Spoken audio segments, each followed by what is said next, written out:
మ్, చెప్పండి, రాధా గారికి ఇంకేం బ్యాడ్ హ్యాబిట్స్ ఉన్నాయి? నేను చెప్పను. చెబితే ఇంటికి వెళ్ళగానే నా మోచి వెనక్కి విరిచి వీప్ మీద గుద్దుతాడు.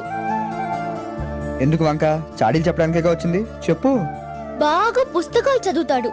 అది బ్యాడ్ హ్యాబిటా? చదవటం బ్యాడ్ హ్యాబిట్ కాదు. చదివి ఎదుటి వాళ్ళకు ఇంట్రెస్ట్ ఉందో లేదా తెలుసుకోకుండా క్లాస్ పిక్కుతావే అది. ఎప్పుడు కంప్యూటర్ ముందే కూర్చుంటాడు. ఖచ్చితంగా అది బ్యాడ్ హ్యాబిటే. కార్ స్పీడ్ గా తోలుతాడు.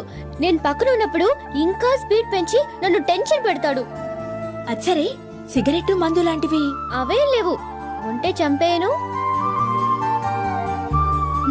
ఆయనకిష్టం లేనివేంటి? అది వద్దు, నేను చెప్తే మీరు ఫీల్ అవుతారు. పర్వాలేదు, చెప్పండి. ఆడవాళ్ళు స్లీవ్లెస్ వేస్తే ఇష్టపడడు. మ్, గోళ్లు పెంచుకుంటే అస్సలు ఇష్టపడడు. ఆయనకిష్టమైనవేంటి? చెప్పండి.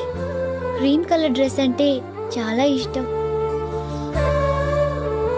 అందరితో కలిసి ఉండడం అంటే రాధకి చాలా ఇష్టం.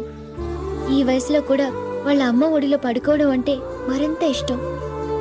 అన్నింటికంటే నన్ను ఏడిపించడం చాలా చాలా ఇష్టం.